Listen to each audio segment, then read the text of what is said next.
Welcome back, Irish fans, on the exciting USC weekend at UND.com. I'm Jack Nolan, honored to be joined by 1987 Heisman Trophy winner Tim Brown. You now get to come back after 17 years in the NFL. You've been a somewhat frequent visitor back to campus. What does it mean to you now to be able to come back and reflect on what you accomplished here? Well, I tell you what, it's just remarkable for me to be back. The first game I came back actually was '05 when we had the Bush Push game. That was the very first game I had been back since I left here back in '87.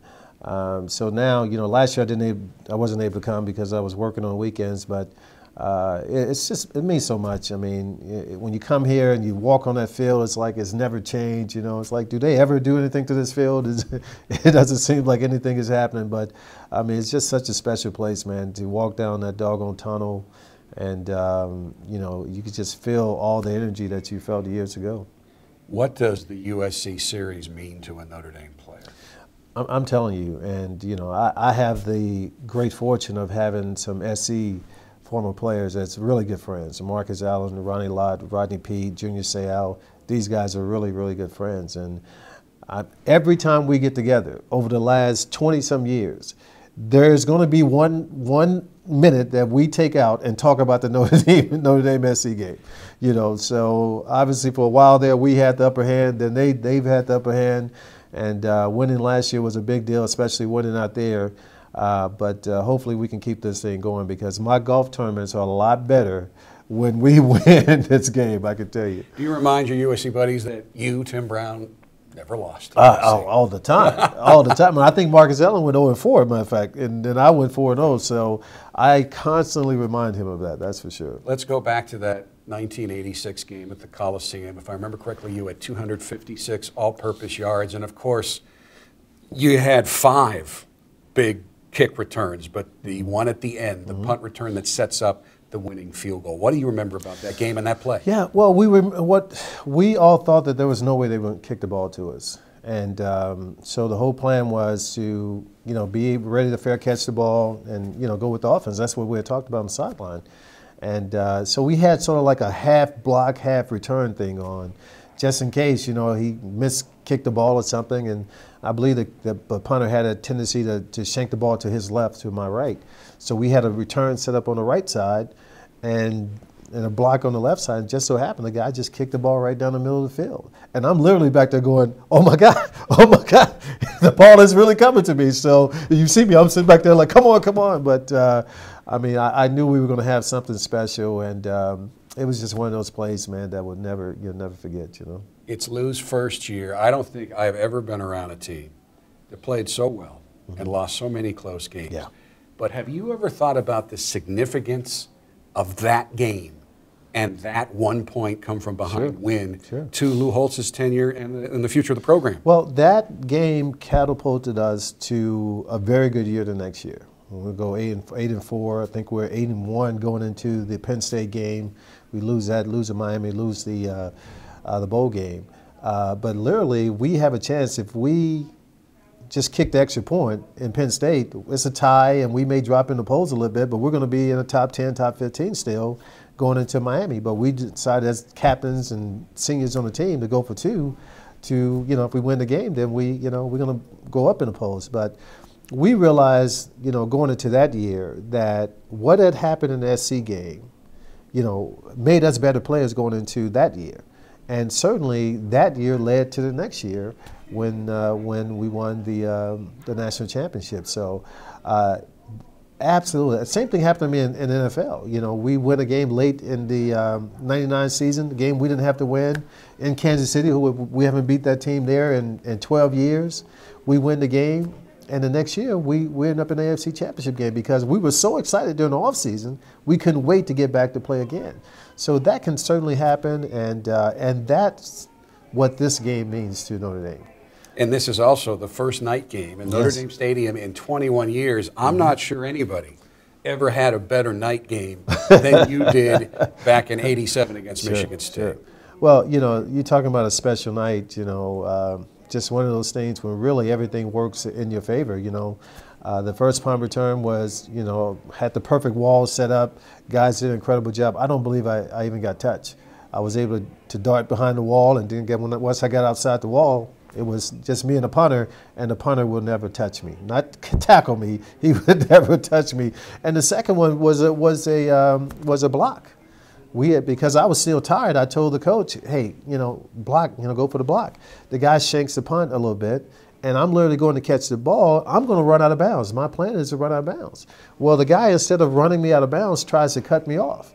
And when he cuts me off, I cut up inside of him, and there was nobody there but the punter again. So, those were just two plays that really just worked in my favor. But we took advantage of the opportunity that we had. You are now a broadcaster, and you, in fact, did the Notre Dame-Purdue game for ESPN 3D a few weeks ago, and you're doing games for the main ESPN right now.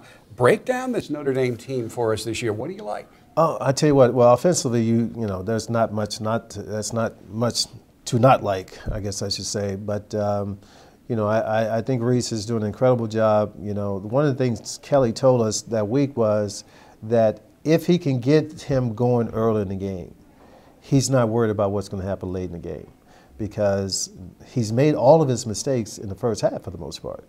The majority of 90% of his turnovers have been in the first half. So if he can get him comfortable, get him through the first half clean, he doesn't worry about this kid after halftime. He knows he's going to go out and play well. So I'm sure they're going to look to do some of the same things tonight.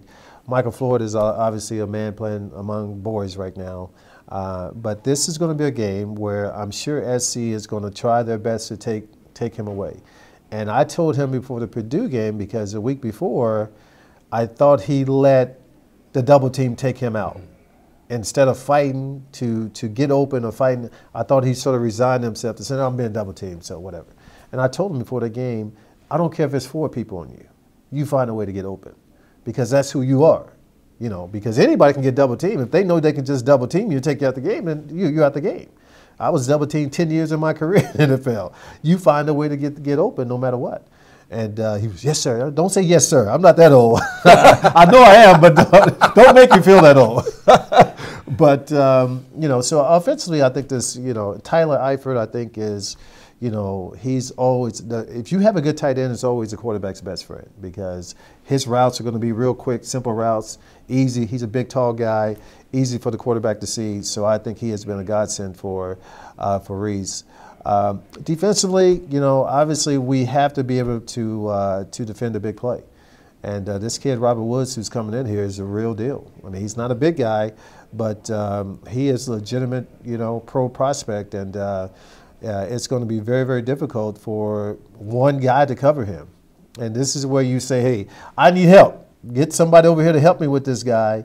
And we have to run different coverages at him and different things. And I think if we can do that in the secondary, we have a very good shot. I love our front four, Lynch and these guys. I love the young kid.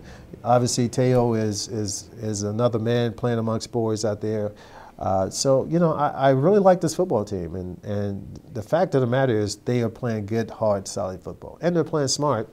And anytime you can get Notre Dame players playing smart football, you got a good chance of winning games. Well, it's good news for Irish fans that you're in town this weekend, because after you talked to Michael Floyd, he caught 12 passes against Purdue. You got friends at USC, so tell us what the Irish do have to be concerned about with the Trojans this year. Well, yeah, this, they've had some issues with the running backs, obviously, but the receivers are, they're the real deals. And so you have to, and that's been one of our big problems. We've given up a lot of big plays down the field. I won't even want to bring up the Michigan game. So, and I think we have to be, you have to be concerned about that. Just a coincidence, years ago, this kid Barkley was at a youth camp that I spoke at. And so the people, when he got the job at SC, some people called me and said, oh, well, this kid Barkley was a kid that you pumped up. I was like, no, tell him I didn't mean it. Tell him to forget everything I said.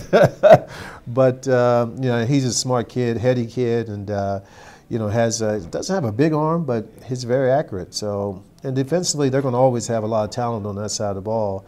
And but they're not playing that well this year. They've given up a lot of points. So it could end up being a very high-scoring game.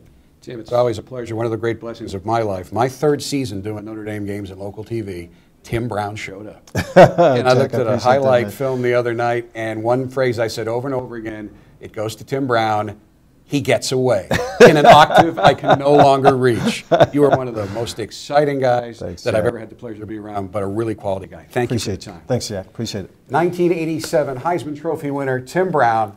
Thanks for joining us, folks. Get fired up for USC on Saturday night. I'm Jack Nolan, UND.com.